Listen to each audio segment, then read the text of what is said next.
To have faith in God is not a stagnant state, it's a journey. As believers, we should grow in our knowledge of God and His Word. Walk with Alan Cutting and many other believers as we walk the believer's journey.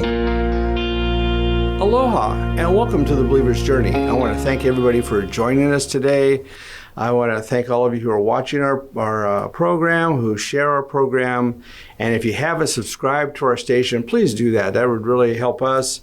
And I really want to thank all of you who pray for us. I want to thank everybody who sponsors us. I want to thank our sponsors, Guerrero GPA, Guerrero Law, and Trade Show Displays. And all of you who just give to our program. I just really is a blessing, and we want to thank you for all that you do. So we're continuing with our programs on family dynamics. We've done quite a few so far. We're going to keep on going with this. And we did a program several weeks ago on a couple who adopted a child. Well, today we're going to talk to somebody who has been adopted and grew up as all their child life is an adopted person. Her name is Amy Morgan. And so we're going to talk to her. She's going to give you her testimony, her story, and we're going to go through that. And I hope you enjoy this. I hope you share this. And Amy, hello. Oh, thank you, Alan, so much for having me. I really appreciate you having me on. Well, it's a pleasure. Now, first off, before we start, you brought a book with you. Can you explain the book? Well, the book is a book that came out from an organization called Roaring Lambs. They're kind of a speaker organization. They teach people how to tell their testimony. They also have a radio program that goes across Europe, which is why I thought some of your listeners and watchers may be familiar with the Roaring Lambs radio program. Okay. Back in 2018, I went to one of their writers and speaker seminars, and they invited me to share my testimony, which is in this book. So it's been in there, and I have also shared my story in the Beacon, which is a magazine here in San Antonio. It used to be a newspaper, and then it was a magazine, and now it's an online magazine. And I continue to write for the Beacon, so I have shared my story there. And then in Texas, we had the heartbeat bill that came up for vote several years back, and I also submitted my story to the legislation. I did go and testify, met my representative, Donna Campbell, my state senator, and then presented and introduced my story. It is part of the legislation, part of that package. So anyway. So you're just a busy bee. I just know you as you're singing the choir. Yes, which I also have the privilege to sing with the praise team at the fellowship. So that is a great gift, and that does segue back to my story. The reason, one of the reasons I love to sing and am able to sing, my mother, the mother who raised me, was a music teacher and an organ major. Oh. And she taught my sister and I to sing from the time we were itty bitty teeny weeny, and we were always in choirs and tried out for all the musicals in school. She was a wonderful pianist. She could take any piece of music we wanted to sing, transpose it on the fly, to get the key just perfect for us for the audition. Just on a dime. She could just look at it, start playing, and that's one of the reasons why I learned to sing and am able to still enjoy that at church. And do you play an instrument? I took piano lessons starting at, 4 or 5, but really by about 7th grade, I was done with piano lessons like so many, and did just transition to choir only. My sister can play a little bit, and she does play the guitar, but I do not. Yeah. Well, I was going to bring this up later, but before we start, this I think is going to be incredible because I've always known in the Bible there are a few people who were, I guess you would say, they were adopted or they were given up by their parents. You have Moses, and Moses would be considered one of the most dynamic characters in the scriptures. Yeah. I mean, he was the deliverer. We consider him the deliverer in the Old Testament of the Hebrew when they left Egypt. You have Samuel, whose mother Hannah gave him up at birth, because she asked God to to have a child, and she would dedicate him to God, and so she gave him up to the priest, and they raised him. And Samuel was king during the was prophet during the time when Saul and David were kings. Actually, Saul was king. He anointed David. But Samuel was probably the most powerful man in Israel. And then you have Esther. Yes. And Esther was raised by her uncle. And without Esther, we have the story of Purim, which basically is where the Jews were delivered by the hand of Haman to kill all the people, or to kill all the Jews there, and because of her way of following God. And she delivered them. And then she was a really important person. And so they even have a feast after this. Yes. And then you finally have Jesus. And Jesus was raised by his stepfather. And even though in today's world, adoption and step-parenting are different, back then it would have been the same. Joseph took him in as his own and raised him. Stepfather adopted either way. And Jesus, obviously, the Son of God, the person who is the central character in the Scriptures. Yeah. And so we have 4 incredible people who were in adoption and just basically changed the world. Yeah. So listening to your story the other day and talking to you and now just what you just brought up, I think it's incredible to watch people who have taken their life and just made a real dent in the livelihood around them. And so I want you to tell your testimony, your story. I think it's so important what you have. Well, and I think where we're going with that too is, what is the value of a life? There's a lot of conversation, in society about life and what is life and who deserves life or whatever. And what is a person's life worth? And, I was born in 1967, so a few years before Roe versus Wade became, made abortions legal. So my birth mother, she was young. She was in a medical training school, and she had been with my birth father for several years, unplanned pregnancy, the whole thing. Her family was not supportive. That's something that has really changed in society now, but that was not the thing back then. And so they decided that the best option, thankfully, was to arrange for an adoption. And she was working in the medical field, so she was able to get medical care through the medical school there in Kansas, where I was born. And my family, my parents, had been unable to have children, and my father, who raised me, they had a contact there in the medical school and arranged a private adoption. Now, of course, it was done all legally through the state of Kansas and with the social worker and everything like that. But it was, there was no waiting, there was no delaying. I came straight home from the hospital with my parents who raised me, and my birth certificate has their name on it.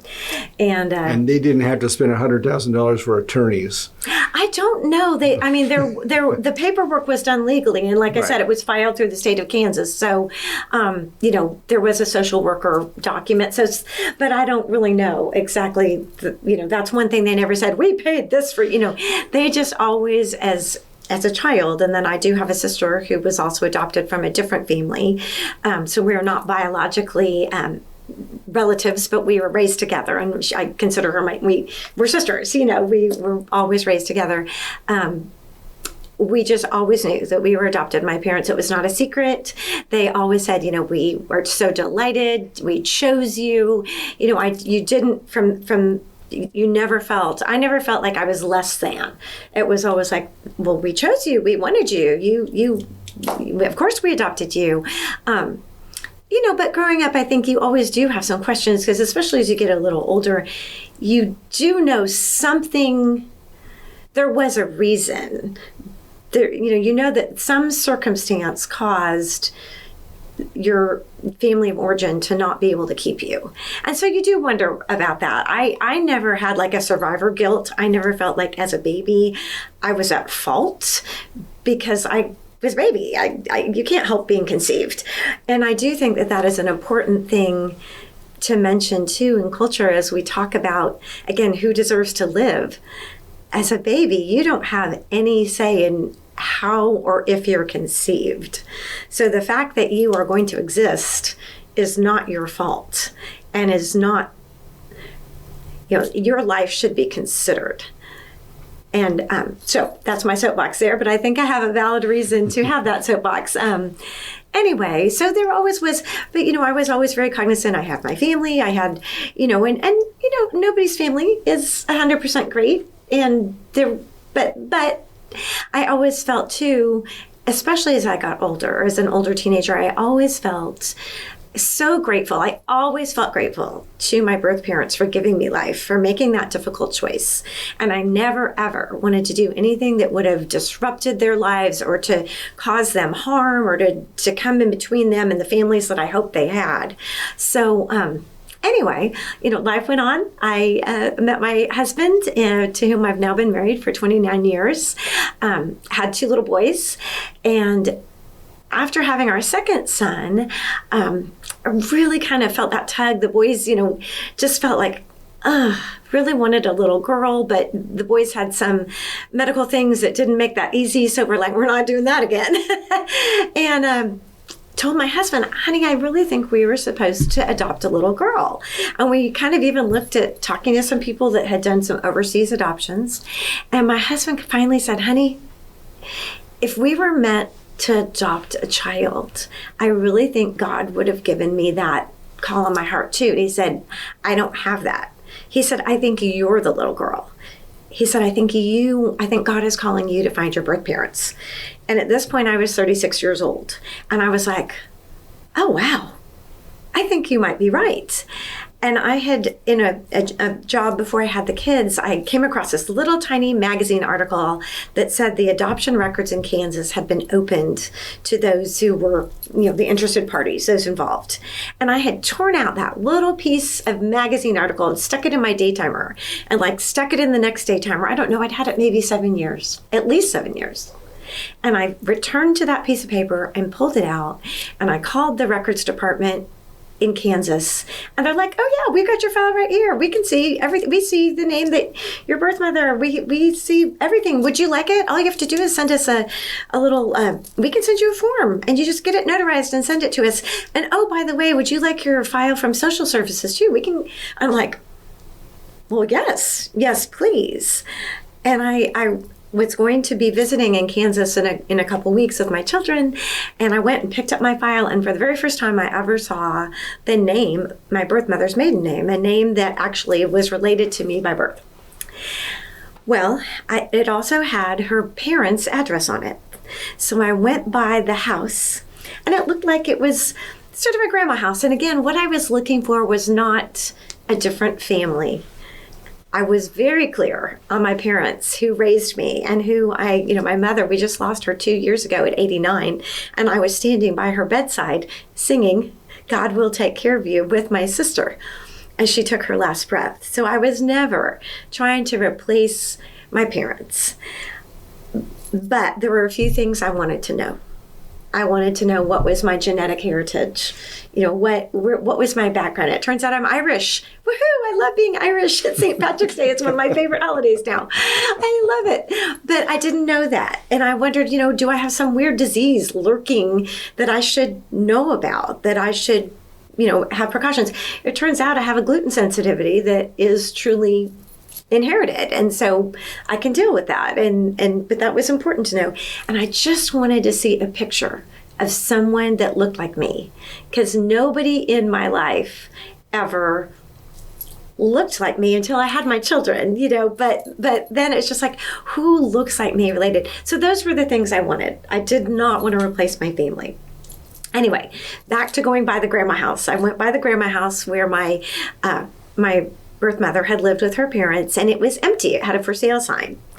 And so I thought, okay, God, you brought me here. I'm just going to see what I can do. And I just went next door, talked to the neighbors, and just said, I'm a distant relative so I made sure too, I was being very sensitive to their, to not betray them or to cause them anything that would be confusing or harmful to them.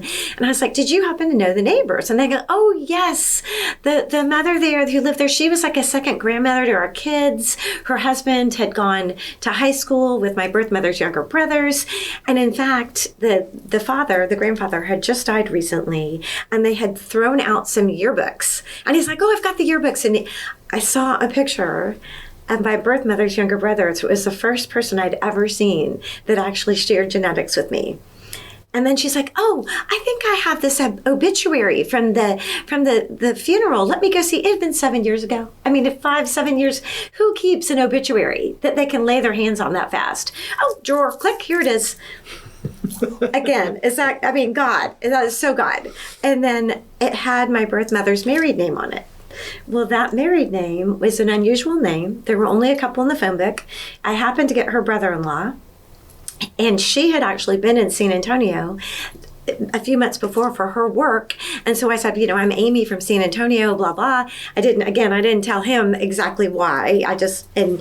But she thought I was someone she may have come across in her work in San Antonio. So she called me.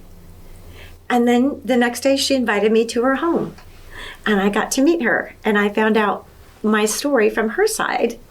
And it turns out I was kind of in the middle of 4 years of her dating my birth father. They'd had a long relationship, a good one. He had encouraged her to keep the baby.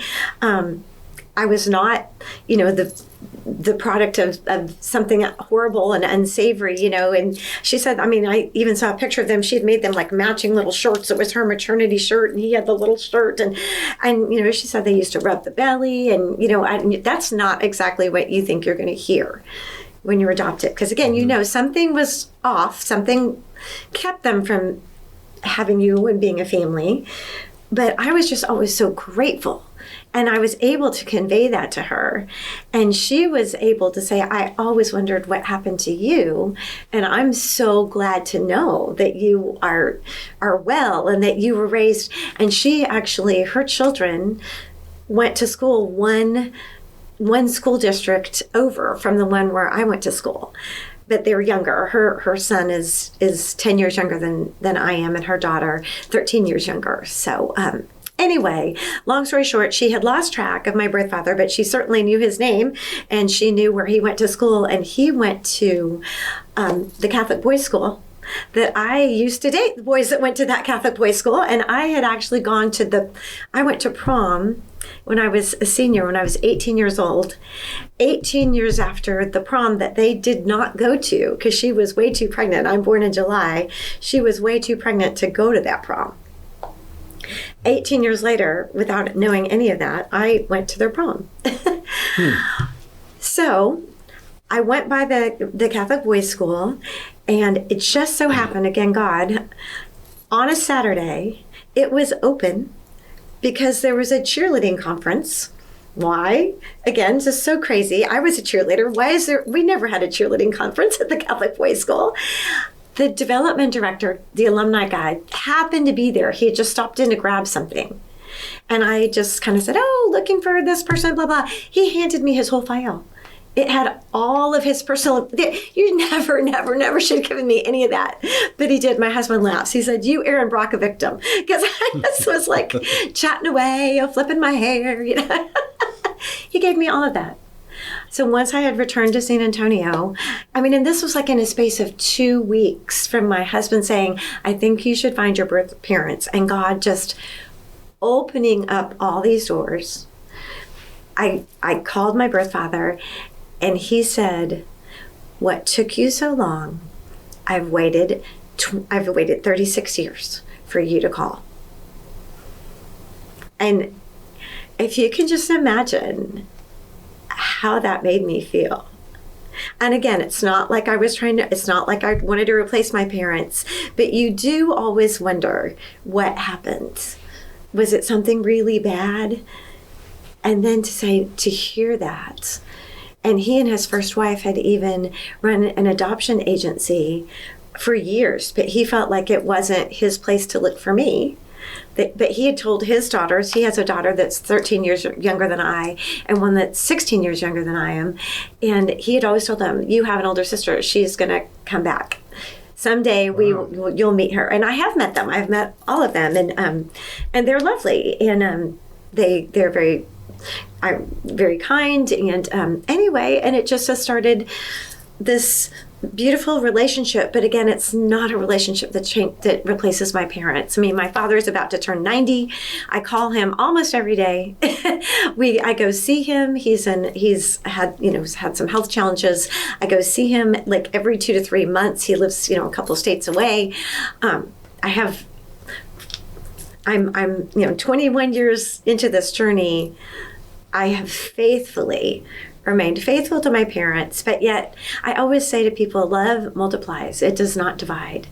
And I can enjoy knowing my birth parents, knowing this story, knowing my genetics, celebrating St. Patrick's Day, and appreciating how God just, the closure that they have, and the example for my children, and just being an example of choosing life and what is the value of a life. How much closure and affirmation. I was able to be raised in a Christian home. My mom taught me Jesus loves me before I could even say the words. I was able to go to vacation Bible school and be raised in church and, be a follower of Jesus. And, I've continued, my husband and I, we continue to raise our children that way. I've been a Bible study fellowship leader. I still continue with Bible study fellowship. I've led people to Christ. I've gone on a mission trip to Africa. We've supported children across the world. I think we're on our 6th or 7th child, and they keep growing up, and we keep having to let them graduate and then pick a new one, but every life is precious. There's value. And maybe it might be hard right now if you're the woman listening to this who finds herself unexpectedly pregnant. Your next few months might be difficult if you don't have parent support, but you know what? There are so many resource centers. I used to volunteer. There's like 7 of them here in San Antonio. There are pregnancy resource centers that will do so many things to help you, to provide you with the resources you need. Diapers, formula if that's what you want, a sonogram so you can see the baby inside your womb. You might be, clothes for your baby. It sign you up for ways, all the things to assist you. Diapers actually all the way through till the time your children are potty trained. There's so much there. Support, love, Bible studies, prayer. There's so many resources to help you. And yes, it might be a hard few months. But on the other side, you can place your child for adoption, or you can decide to raise them if that's something you want to do. But the choosing life, do the hard thing. The person that your baby will become will be so grateful to you, and you will be grateful that you made the hard, right choice. I promise you, you will when you look back. You can get through 6 to 9 months of uncomfortable and difficult. You really can. And you will be glad later. And that child will be forever grateful and thankful to you. So from today forward, what does your life look like with your combined new family and so forth? Well, that's the thing. They're not really combined. My family is my family. Like I said, my father is about to turn 90. Mm-hmm. My sister that I grew up with, she and I are in the process of planning his 90th birthday party. In fact, I sent out like 60 evites just last night. And I was going through the menu with her today. So my 2 boys are the only grandchildren that my parents ever had, and they have a great relationship with their grandpa. My father at almost 90 texts, and he has learned to do that, so he communicates with them. He dedicated a piano recently to the college where my parents met and had a big ceremony, and both of my boys are young adults. They have jobs and still my younger one made a point to fly in and attend that ceremony and be there as a representative of the family.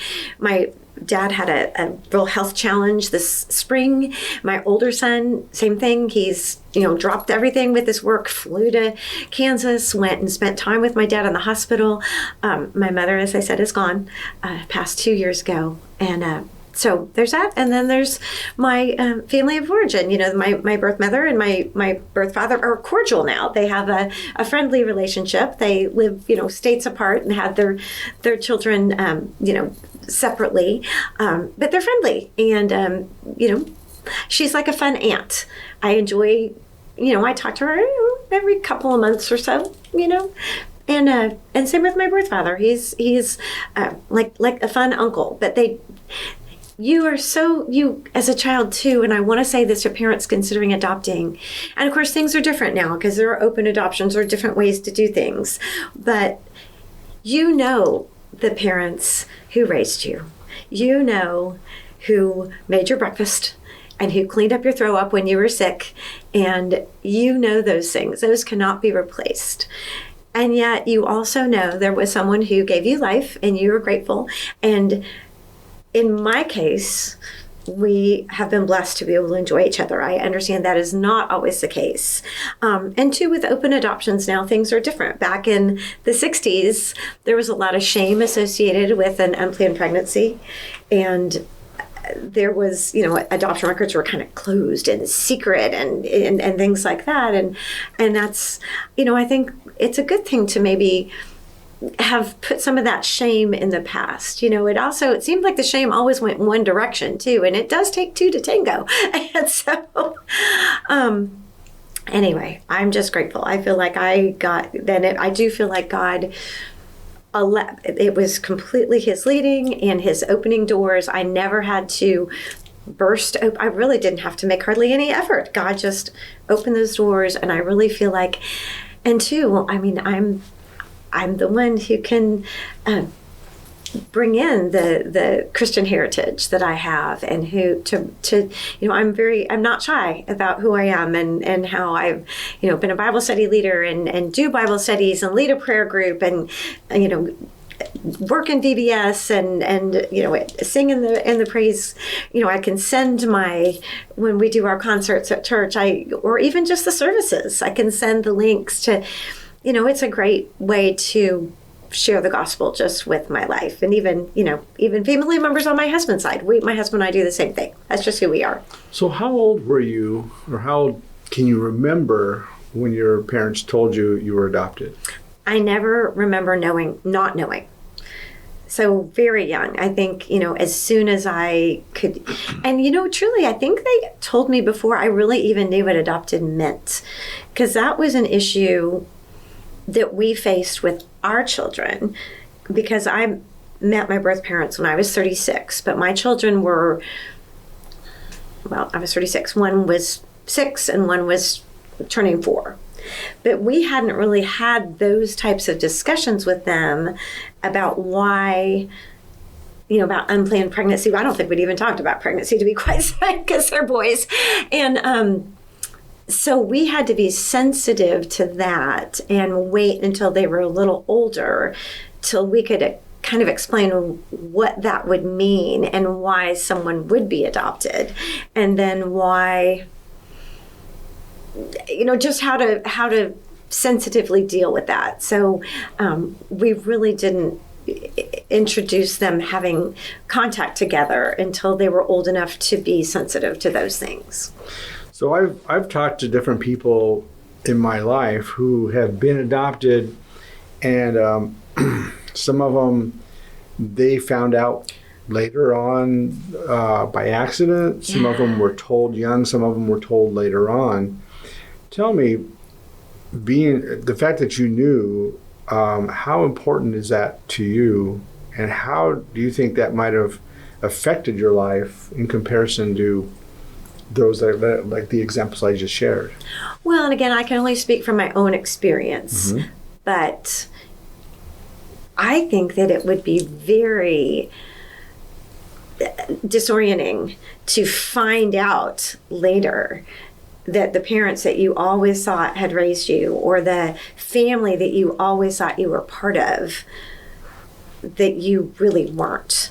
I think that would be a real kind of a shock and a loss of identity. And, right now we have such a mental health crisis already, with so many people searching for their identity and not finding their footing. And I think that would be a real shock. I think being a child, and again, like I said, I don't remember ever not knowing. It was just normal. That was just, and of course I knew that other people, that wasn't their family situation. I had another friend growing up who had also been adopted, and she knew that, and I knew that about her. But I also knew, like my cousins weren't adopted, you also knew that there were that was different than, but not different. It wasn't different bad. It was just, this is who our family is. And it wasn't a bad thing. So I think I would encourage people to just make it part of normal. And that would be better. Now, of course, I'm a Caucasian person, and I was also adopted by a Caucasian family. So they could have passed it off, except for the fact they both have blue eyes, and I do not have blue eyes. And that might have been a little bit strange. But, once you start studying genetics in junior high or something, you might have gone, how did that work?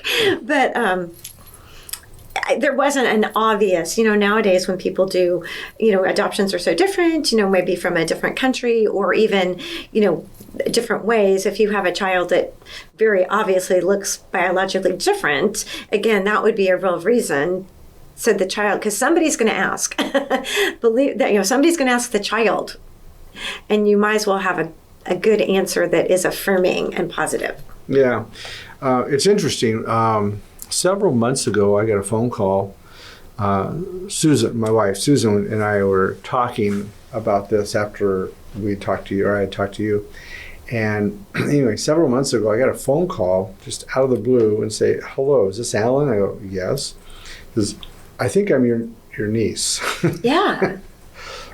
I'm like, "Okay, well, where do you live?" And I'm in Utah, but I was born in Las Vegas.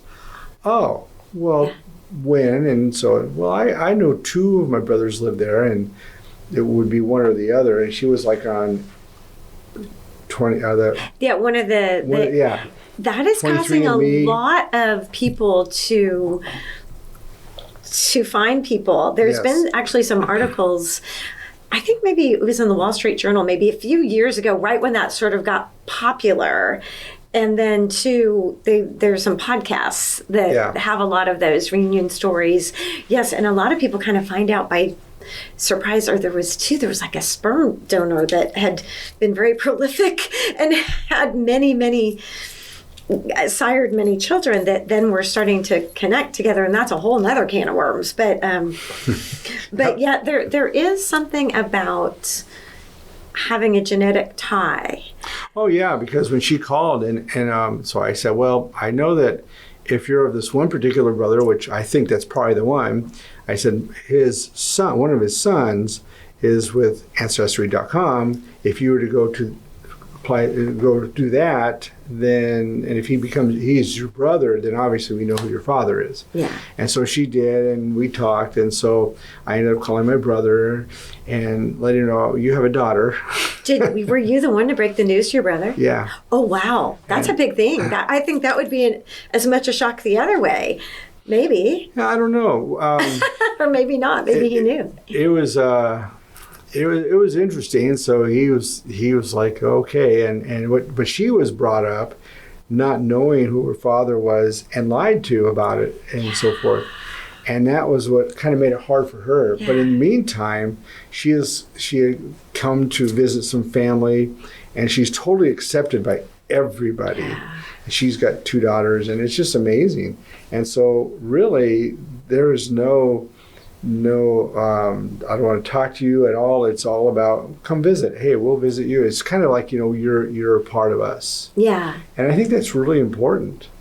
Well, and I think you do feel that genetic tie. Something I realized when I met my birth father's family is sense of humor can be inherited, because he invited me to meet, his extended family. His mother was in her 80s at the time, hadn't known that he and my birth mother had been pregnant, because they kept it, really on the down low from his family. And she was so kind to me. She was so, and again, she was in her 80s. I mean, that could have been a shock to her. I'm sure it was, but she was so nice and so kind. And of course, she's gone now too. And he has, he had multiple siblings, but we were sitting around and we were all wanting to watch a show and a movie, and it's a movie that is a very acquired taste and you either really like it, it's a British movie, and you either really like it or you really don't like it. And everyone from the tall to the small was just laughing and guffawing at that movie and like prancing around, like reenacting the coconuts and just, oh my goodness. And that is my personality. And but that it's kind of, again, it's kind of a strange, but the fact that, and I started crying because I was just like, wow, I really didn't realize that the sense of humor and a personality trait could also be genetic, because, it can be different. And there are things that can be similar, like learning how to sing. And that's something I shared with my mother and my sister in great training. And, when my grandfather died, my mother's father, who lived on the land that they homesteaded in Kansas. Mm-hmm. And there were, 12 cousins. And of course, these are not people related to me by genetics, but yet people that I grew up with. My aunt, my mother's mother, they all sang. She had us all snap to singing songs for the funeral in 4-part harmony and one song in German. We were all doing it. We had like an hour rehearsal and we were in at the funeral. And so there are things that can bind you in your family that raises you. So it's, but again, love multiplies. It shouldn't be a choice in either or choice. It should not be binary. It should be, we're glad that you can connect every way and share love and multiply it and share your story and encourage others. That's how I feel. I really totally agree with you. I think not only does it multiply, I think that it builds strength within as well. So I think the love factor is huge. My family, because we have a big family growing up, and we have a lot of step people. Yeah. Stepmothers, stepfathers, stepbrothers, stepsisters. I have half aunts and uncles and grandmother and all that stuff. And so it really is a combination. And we have Black and Filipino, and you name it, it's all in our family. But I have one brother who was adopted. Yeah. When my dad remarried, the lady he remarried, Joan, my stepmother, had 2 kids, 2 boys, and they came and lived with my dad and them in Las Vegas. And the younger one wanted to be adopted. Yeah. And so my dad adopted him. The father gave up the rights for him to do that. The older one did not. I don't know if he and my father got along when he was young. My dad was tough. He was a tough guy. And Steve was not really a tough guy, and it rubbed him wrong. But David, he was adopted, and so he's like my brother, and it's really interesting. So the funny thing about my family is in the 5 brothers that are blood related. So we have 2 of my brothers. One's named Steve and one's name is David. Well, the ones that came in from my stepmother is named Steve and David. Wow. So we have Big Steve and Little Steve and Big David and Little David and adopted David. It was just all a combination. And then David had a son named David. Oh, there's a lot of Davids. Oh, I know. And so it's just, a bunch of it. But I think that the times when I've seen family fall apart is when there's that lack of love. Mm-hmm. But I see it when it's come together is when there is the love. Yeah. So not only multiplying, I think it's the strength that binds you and builds your family. Well, and people think about like the image of the nuclear family, that the mother and the father and the kids, but all through the Bible, there are so many instances of places where people were grafted in, or people raised someone else, or somebody died and then they had a second. the Bible isn't full of perfect. Oh, no. The Bible is full of examples where families were brought together and children were, like you said, children were incorporated, or there was a second husband or wife because someone died. And, we just need a lot of grace and kindness and love for that. That's what I think is so important, is just really understanding there is no perfect situation or ideal family structure. It's, Yeah, it's like when Jacob got basically started with 2 wives and then 4. But when Rachel passed away, when Benjamin died, Leah, their aunt, became their mother. Yeah.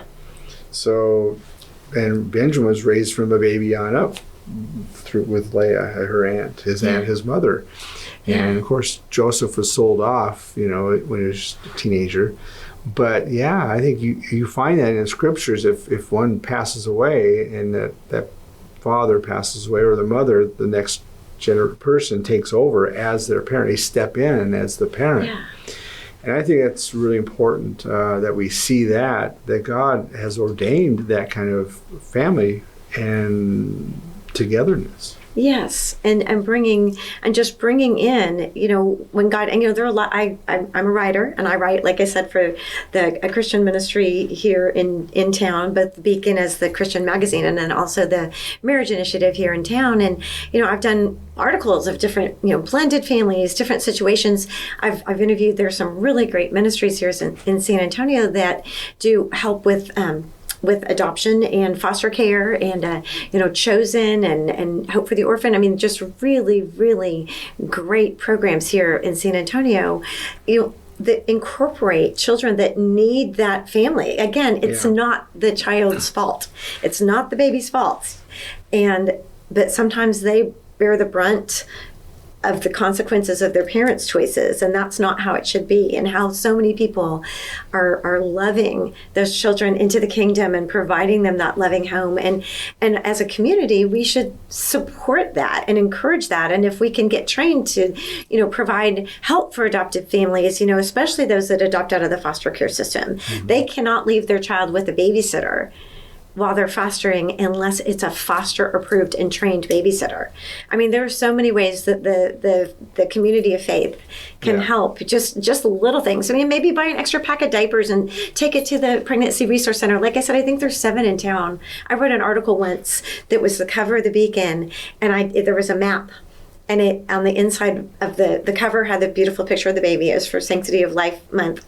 And then the inside, it just showed all the different places across town. North Side, there's Spring Branch, there's North Side, there's downtown, there's several in the medical center, there's one on the east side, there's New Braunfels.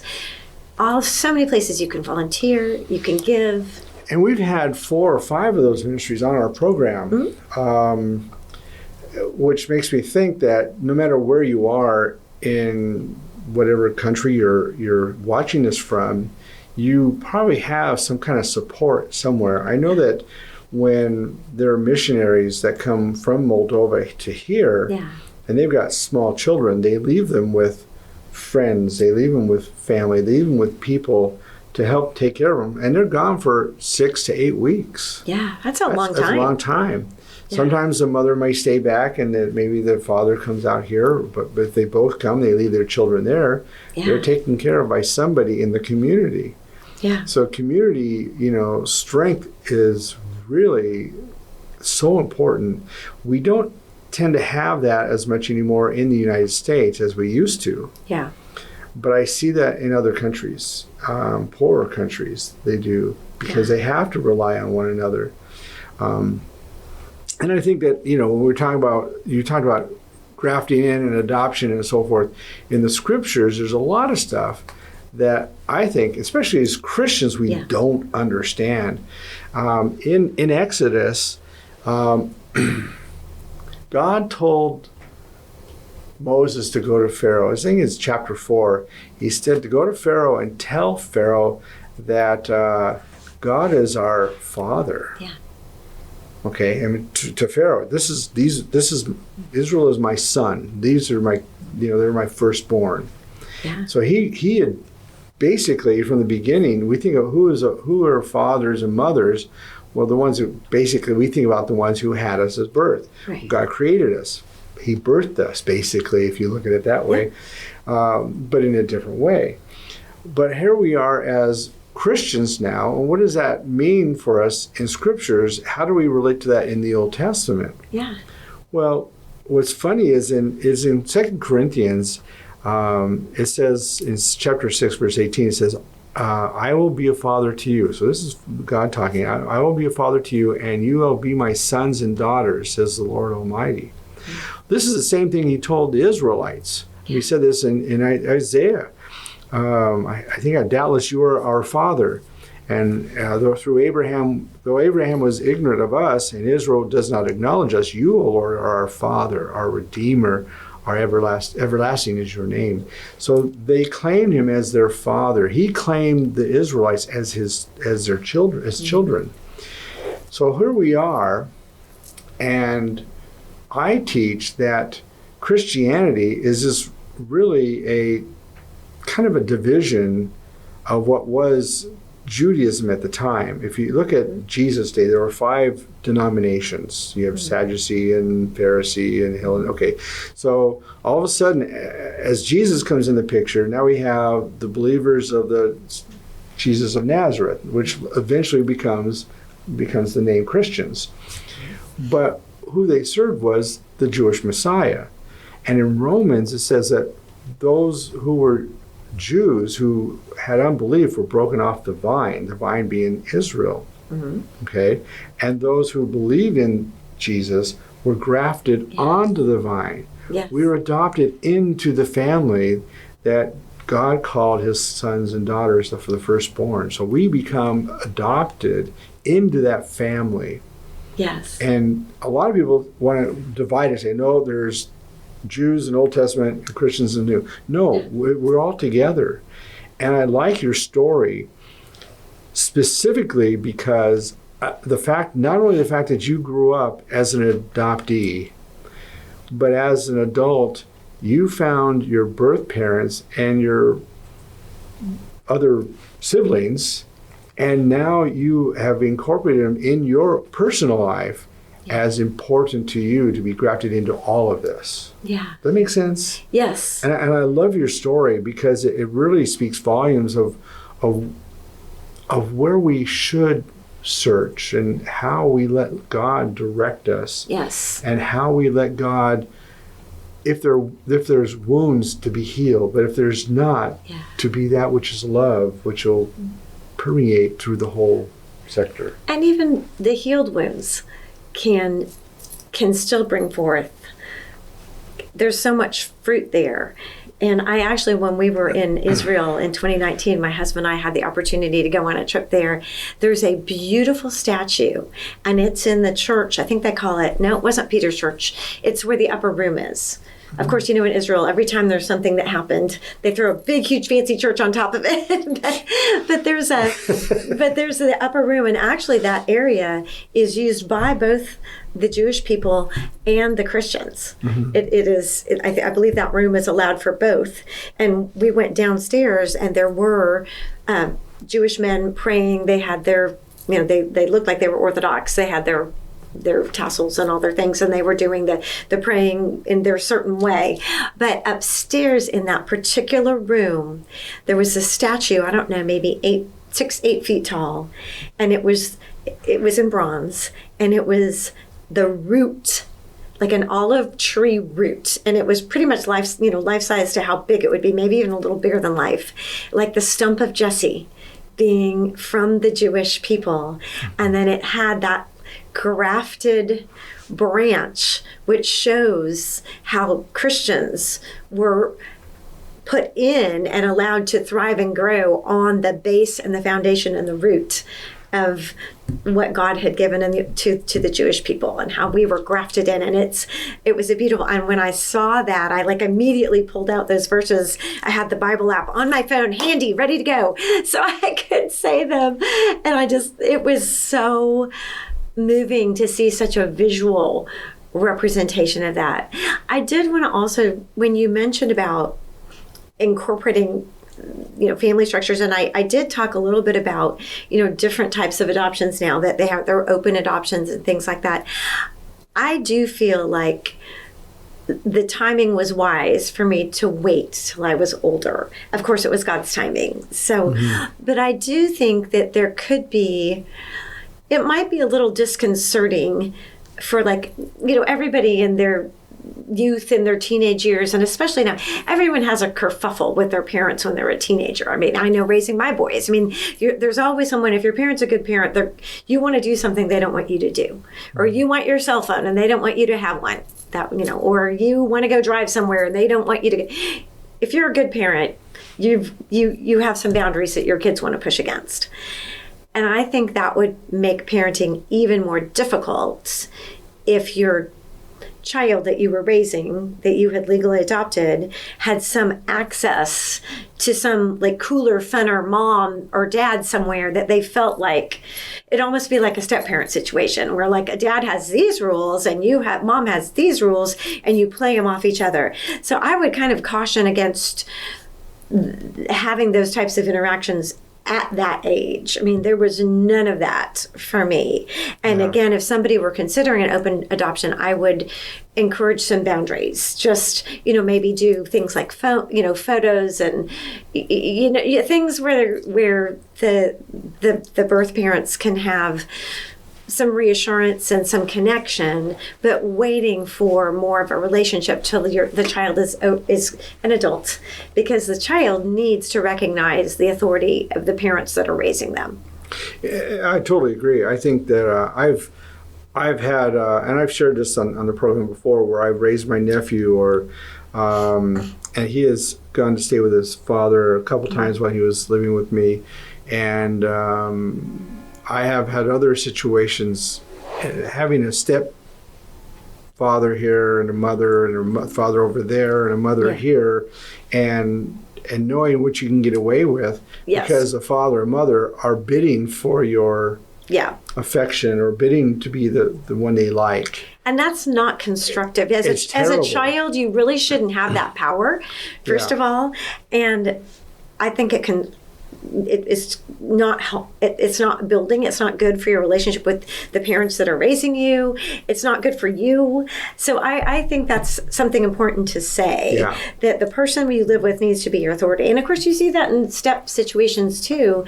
And of course, we have all sorts of new legal issues. Some of the work that I've done, I mean, if there's a step parent raising a minor, if the birth parent dies or they get divorced, the non-blood related parent, even though they may have invested in that child for years and years and years and years, they really don't have any standing legally for visitation, for connection, anything, unless they adopt them. Mm-hmm. And that's something that people might consider if there's a step parent situation, if that is what the non-custodial parent allows, because otherwise that could just go, if your husband dies and you're the step mom, you have no say.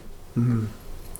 And I think that's important no matter who you are as an adult. I mean, there are two examples I have. For example, I have friends who are from Moldova left their sons here for a month and a half or whatever after they went back to Moldova. This was when the war was uncertain whether Moldova was going to be trampled on or not. So they left their sons with me.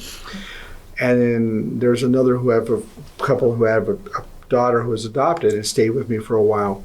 But the one thing that I wanted to make sure of was, what are your rules? So that, because my rules are definitely not going to be yours, and they're going to get away with stuff with me because I'm more lenient. Yeah. And so, I had to make sure that, when time came, okay, I need your computer, I need your phone, it's 11 o'clock, that's it. Yeah. And that was the rule of one couple. And so basically you have to uphold that and not say, well, they told me that. It's just, this is the rule of the house. And you honor them, not just to say, well, they told me to. It's just that you honor them by taking care of their children the way they need to be taken care of. Yes. And I think that's important, and it gives the children an understanding, because you're raising them to become adults Yeah. that are going to be good parents and husbands and wives. And good people. Yes. And there'll always be a time, now my sons are in their 20s and they are delightful to be around. My husband was just with my older son last night in Houston, and actually the past 2 nights. And in fact, I had to turn off my phone because it was likely that they might call and they have ring through. And so I would have heard their very aggressive ringtones on my phone. And we have a great relationship.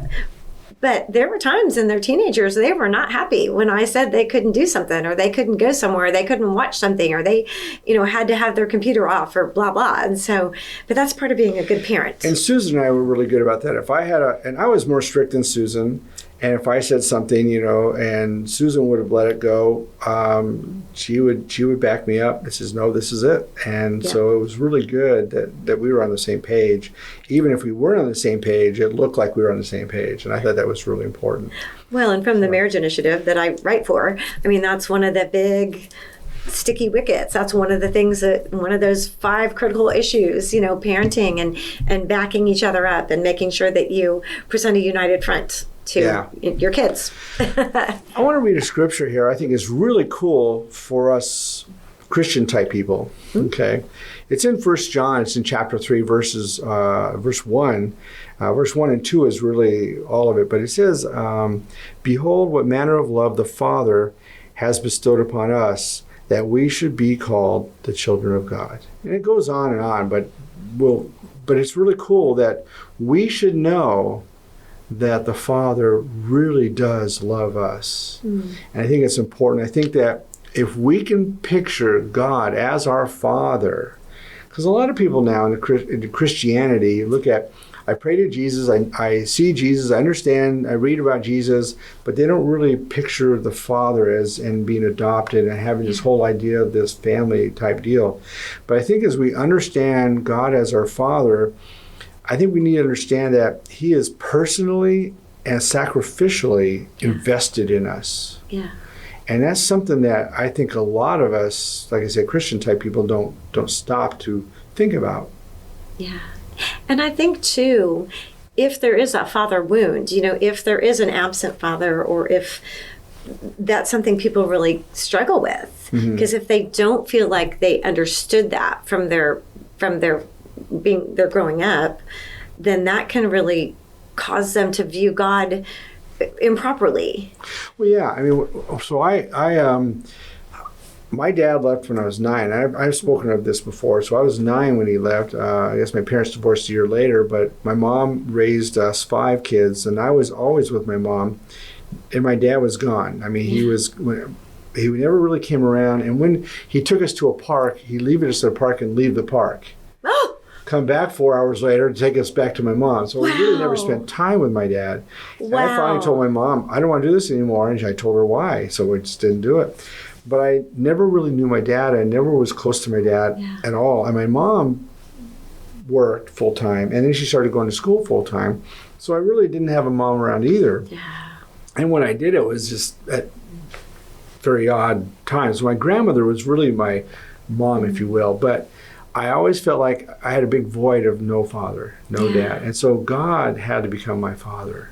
In a lot of ways, that I depended upon that. And as I grew older, because when I was younger, I had all these hang-ups and problems because of the dysfunctional growing up. And that's upbringing. common. Yeah. So I guess sometime in my mid-30s or older, I finally kind of started to get it together. But God, I relied on God as my father. My pastor was kind of my dad. I lived with him when I was younger for a little bit, but I relied on him. He's the one I looked at as what a person should do as a father, as a husband, as a all these things, as a Christian. He's just an amazing guy. And so I didn't have that in-home upbringing. Yeah. And so it was really difficult, but I was determined to find out what it meant to be a good person, a good father, a good husband. But then after all that was okay, I'm getting there, I got even a further step to say, you know what? I want God to be proud of me. Like a child wants their parents to be proud of them. So now in my life is like, I want to live a life and in my life and do things so that God is proud of me. Yeah. And I think that becomes the ultimate step, I think, because I want to make sure everything I do is that. So I didn't have that as a child. Yeah. But I have as an adult. I'm running late here in my life. But it's never too late. It's never too late. But unfortunately, I look back at 40 years of my life kind of went on the wayside. But now it's like it's important that I honor Jesus and that I make him proud of me.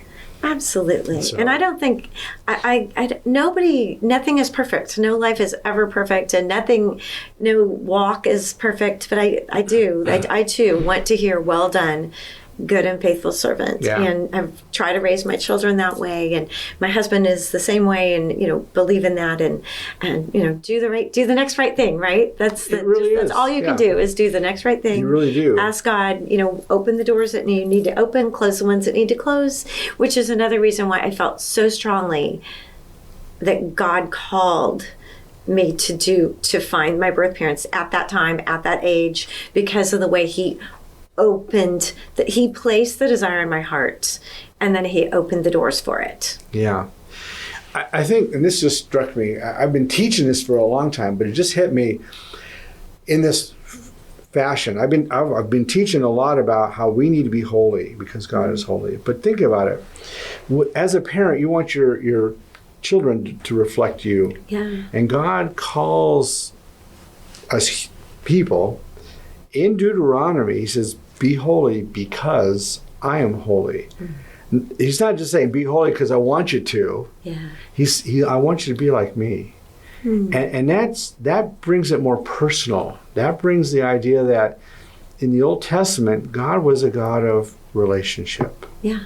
And I think a lot of times today's day and age we forget that. Yeah. But it's a God of relationship. And this whole program is based on the fact that Christianity is based on a relationship with him and one another. And I think it's so important we see that in your life. As I've listened to your more than once now, your testimony, your life is incredible. And I think that it's obviously a blessing to a lot of people. And by the way, for everybody out there in the audience, if you have a chance to go read the Beacon, it's a SA Beacon? sabeacon.org, I believe. sabeacon.org. If it's not .org, it's .com, yeah. .com. But it's SA Beacon. Right. It's SA for San Antonio, but read it. I mean, it's got some good articles in there. It really does. And but it's really important that we keep up with those things. I'm so glad you came to the program. I think your story is so important.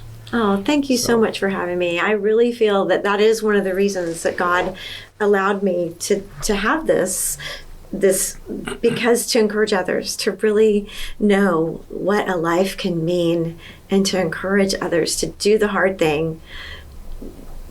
There's a lot of support out there. Remove the shame and do the hard thing, and the life is worth it. I've always said if you honor and are faithful to God, he will bless you. And I truly believe that. And obviously it looks like God is blessing you in your life. Anyway, so that's our program for today. And everyone, I hope you have a wonderful day today. You have a wonderful week, and aloha.